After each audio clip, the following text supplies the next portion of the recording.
Saudara-saudariku yang dikasihi Tuhan, melalui bacaan kedua dari surat Paulus kepada jemaat di Korintus kembali mengingatkan kepada para jemaat bahwa melalui kitab suci Perjanjian Lama kita bersama dapat menelusuri bagaimana manusia pertama diciptakan oleh Allah dari tanah, sehingga kerap kali manusia itu digambarkan sebagai pribadi yang rapuh, yang lemah, yang mudah jatuh ke dalam dosa jika manusia tidak berpegang pada perintah Tuhan.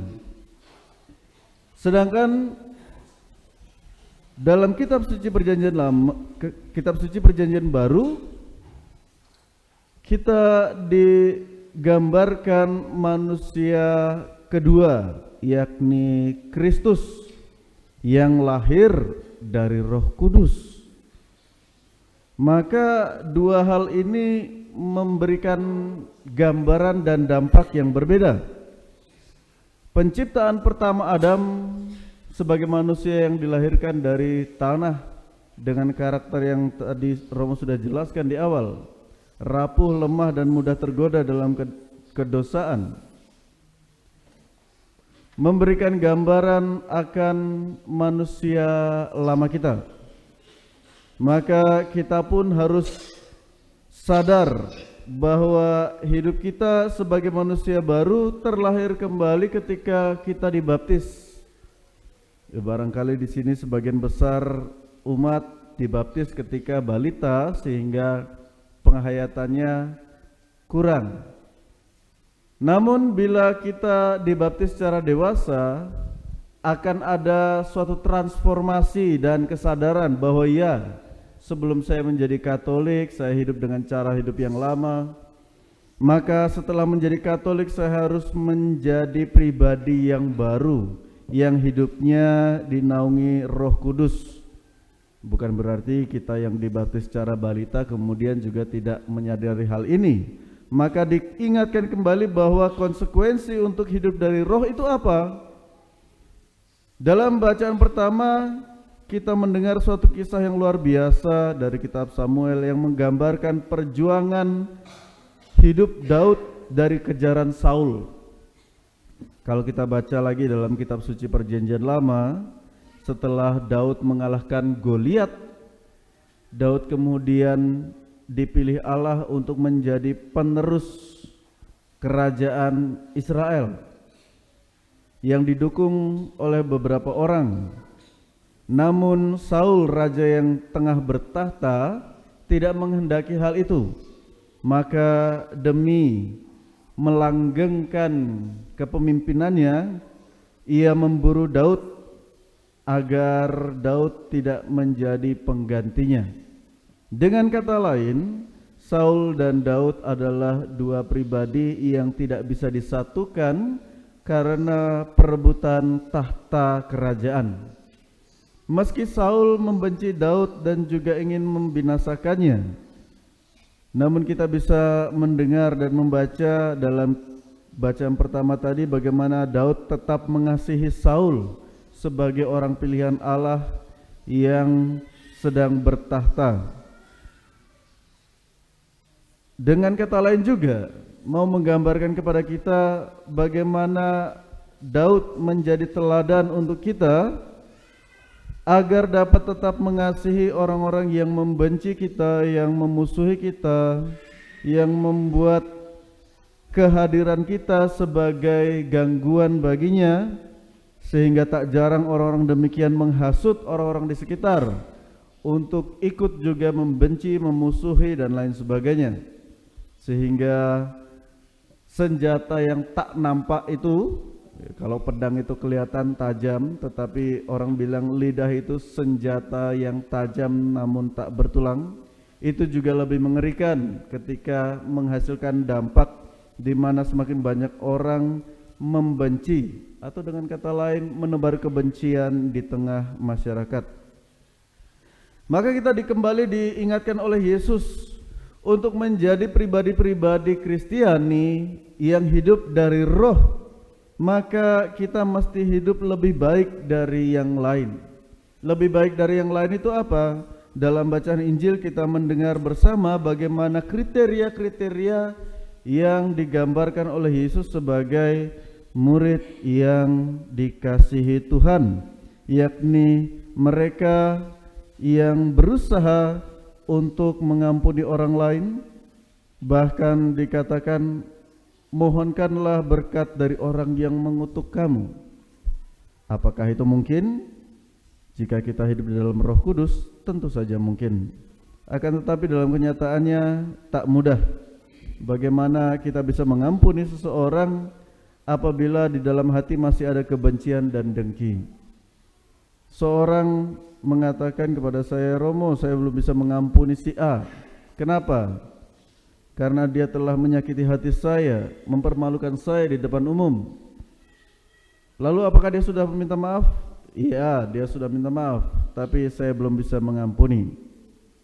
Bahkan sekarang jangankan bertemu, melihat pahunya pun saya tidak mau. Tersirat suatu kebencian yang mendalam, amarah yang membara, meskipun sudah ada pernyataan permintaan maaf, tapi apa yang telah ditabur tidak dapat menghapus apa yang telah ia beritakan.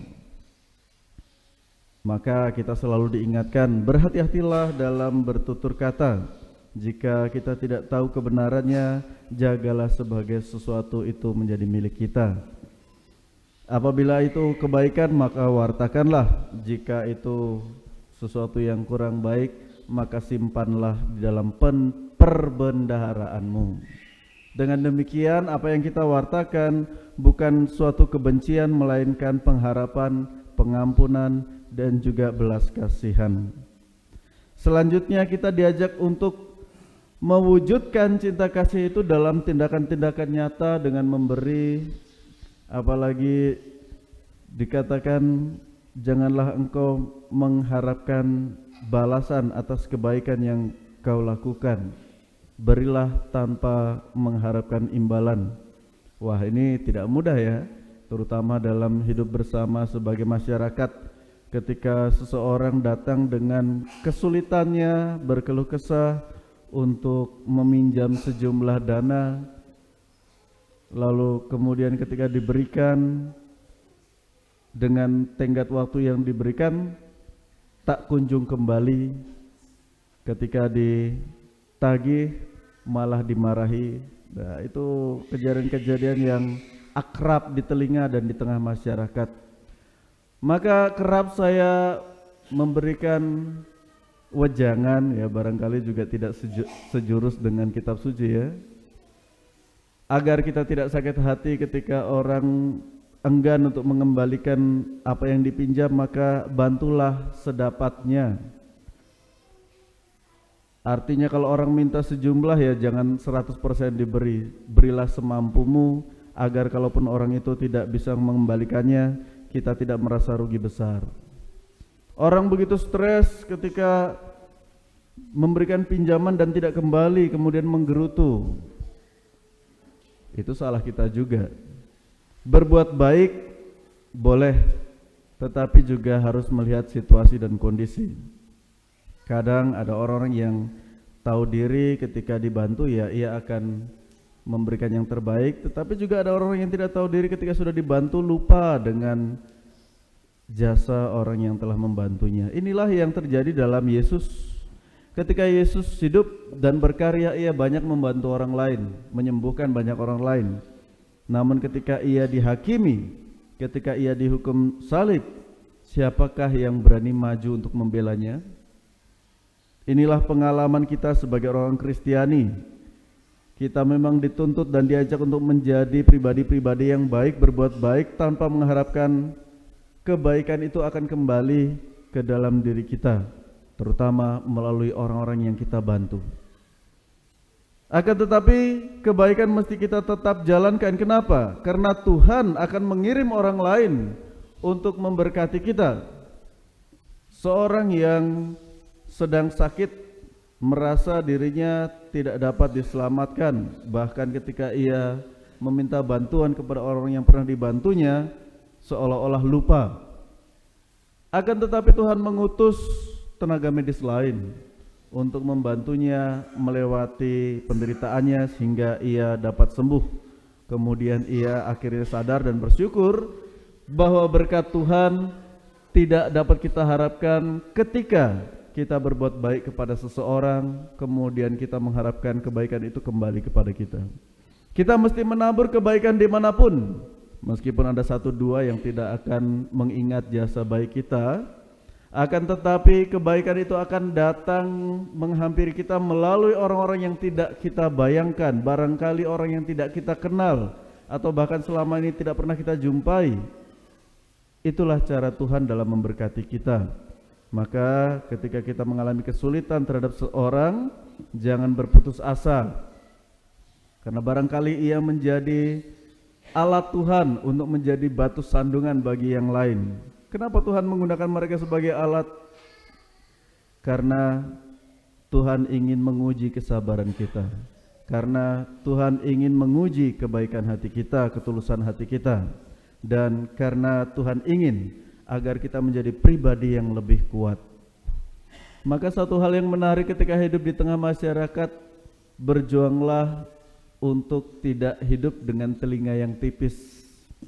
Karena telinga yang tipis itu mudah mendengar yang buruk, kemudian menjadi panaslah hati.